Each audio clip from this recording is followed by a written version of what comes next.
नमस्कार। आज हम एक ऐसी कहानी की गहराई में उतरने वाले हैं जहां सोचिए पूरे ब्रह्मांड का संतुलन ही दांव पर लग गया था। ये कहानी है समुद्र मंथन की। एक ऐसा मौका जब देवता और उनके जानी दुश्मन असुर एक ही चीज के लिए साथ आ गए, अमरता का अमृत। तो चलिए इस जबरदस्त कहानी के पन्ने पलटते हैं। कहानी शुरू होती है एक बहुत बड़े संकट से। मतलब एक ऐसा वक्त आ गया था जब देवता, हाँ वही स्वर्ग के शासक, एकदम शक्तिहीन और बेबस हो चुके थे। वो श्रीहीन हो गए थे। इसका मतलब है कि उनका सारा तेज, सारा धन, सारा वैभव, सब कुछ खत्म हो चुका था। और देखिए, यही बेबसी थी जो इतिहास की सबसे बड़ी घटनाओं में से एक की वजह बनने वाली थी। तो इस पूरी कहानी में हम कुछ बहुत ही दिलचस्प पड़ावों से गुजरेंगे। पहले तो ये देखेंगे कि भाई देवताओं ने अपना सब कुछ गंवाया कैसे। फिर ये जानेंगे कैसी क्या मजबूरी थी कि उन्हें अपने कट्टर दुश्मन असुरों से ही हाथ मिलाना पड़ा। और फिर सबसे मजेदार हिस्सा, उस महान मंथन से आखिर निकला क्या? विष, खजाना या फिर वो अमृत जिसका सबको इंतजार था? तो सवाल ये उठता है कि देवता जो स्वर्ग के राजा थे वो इस हालत में पहुंचे कैसे? मतलब सब कुछ इतना गलत हो कैसे गया, है ना? असल में इस पूरे पतन की जड़ में थी एक छोटी सी भूल और एक ऋषि का बहुत भयंकर वाला गुस्सा। ये सब ना एक के बाद एक हुई घटनाओं का नतीजा था। देखिए, हुआ ये कि ऋषि दुर्वासा ने देवराज इंद्र को एक श्राप दे दिया। और बस उसी श्राप की वजह से देवी लक्ष्मी, जो धन और समृद्धि की देवी हैं, वो स्वर्ग छोड़कर चली गईं। अब उनके जाते ही देवताओं का सारा तेज, सारी शक्ति सब खत्म। और जैसे ही असुरों ने देखा कि देवता कमजोर पड़ गए हैं, उन्होंने फौरन हमला बोल दिया और बड़ी आसानी से स्वर्ग जीत लिया। अब सोचिए, देवता अपना सब कुछ हार चुके थे, एकदम बेबस। तो वो अपनी आखिरी उम्मीद लेकर पहुंचे भगवान विष्णु के पास। और भगवान विष्णु ने जो रास्ता बताया ना, वो इतना हैरान करने वाला था कि देवता तो सोच भी नहीं सकते थे। भगवान विष्णु की रणनीति का सार बहुत सीधा सा था, लेकिन बहुत असरदार। उन्होंने कहा जब जरूरत पड़े तो दुश्मन को भी दोस्त बना लेना चाहिए।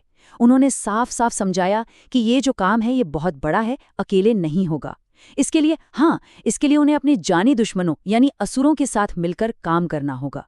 यही उस समय की सबसे बड़ी कूटनीति थी, ये कहना गलत नहीं होगा। तो अब देखिए, एक तरफ थे देवता जिन्हें अपनी खोई हुई ताकत और स्वर्ग वापस चाहिए था, और दूसरी तरफ थे असुर जिनकी नजर सिर्फ और सिर्फ अमरता पर थी, ताकि वो हमेशा के लिए अजेय बन जाएं। तो हाँ, काम साथ में करने के लिए तो मान गए, लेकिन दोनों के इरादे एकदम अलग थे। इसी वजह से ये जो गठबंधन बनाना, इसमें शुरू से ही एक अजीब सा तनाव था। तो चलिए, दोनों ही पक्ष इस नामुमकिन से लगने वाले गठबंधन के लिए तैयार हो गए। और यहीं से शुरू हुई उस महान काम की तैयारी जिसे हम सब समुद्र मंथन के नाम से जानते हैं। और ये कोई छोटा मोटा काम नहीं था। इसके लिए ऐसी डिवाइन इंजीनियरिंग की जरूरत थी जिसकी आज हम कल्पना भी नहीं कर सकते। मतलब जरा सोच कर देखिए कि सेटअप क्या था। विशाल मंदार पर्वत को बना दिया गया मथनी। जो रस्सी थी वो थे नागों के राजा वासुकी। और जब वो भारी भरकम पर्वत समुद्र में डूबने लगा तो खुद भगवान विष्णु ने कछुए का अवतार लिया और उसे अपनी पीठ पर टिका लिया। अब एक तरफ देवता, दूसरी तरफ असुर वासुकी नाग को पकड़कर उस विशाल सागर को मथने लगे। लेकिन इंतजार तो अमृत का था, पर इस मंथन से सबसे पहले अमृत नहीं निकला। असल में जो चीज सबसे पहले बाहर आई वो इतनी खतरनाक थी कि उसने पूरे ब्रह्मांड को ही खतरे में डाल दिया।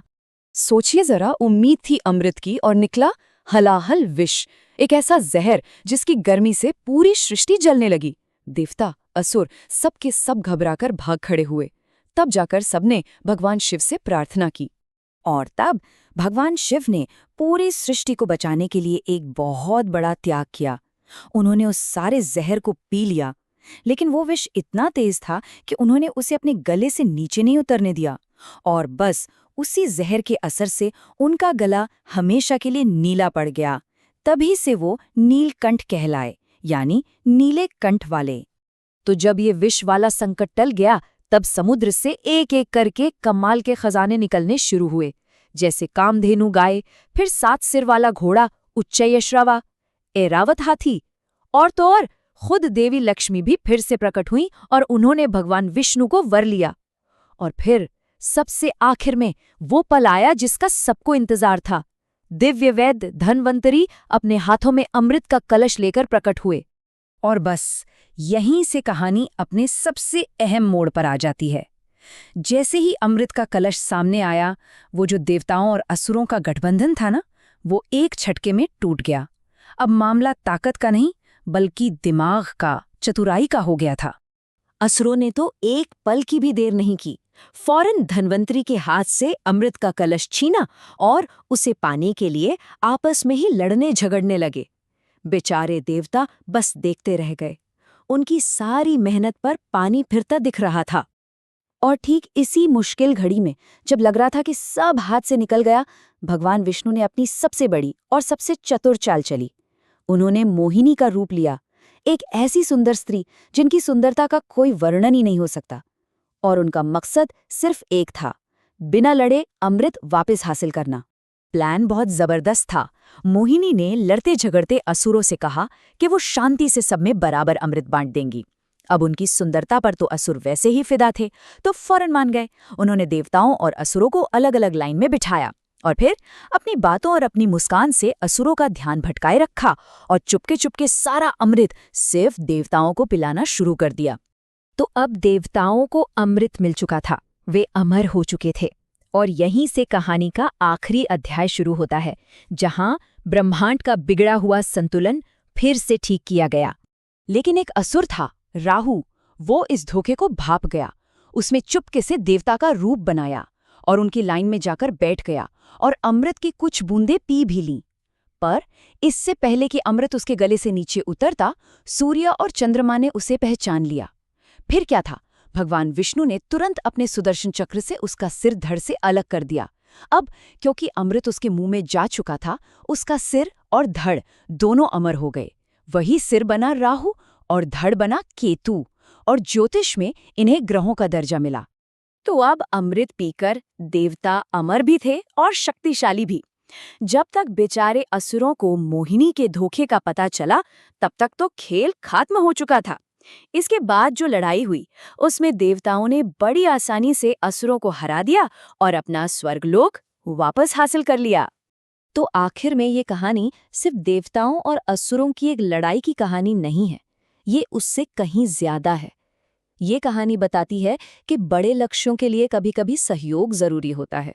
ये दिखाती है कि हद से ज्यादा लालच कितना खतरनाक हो सकता है। और हाँ, ये इस बात पर सोचने को भी मजबूर करती है कि कभी-कभी सीधी ताकत से ज्यादा काम चतुराई कर जाती है।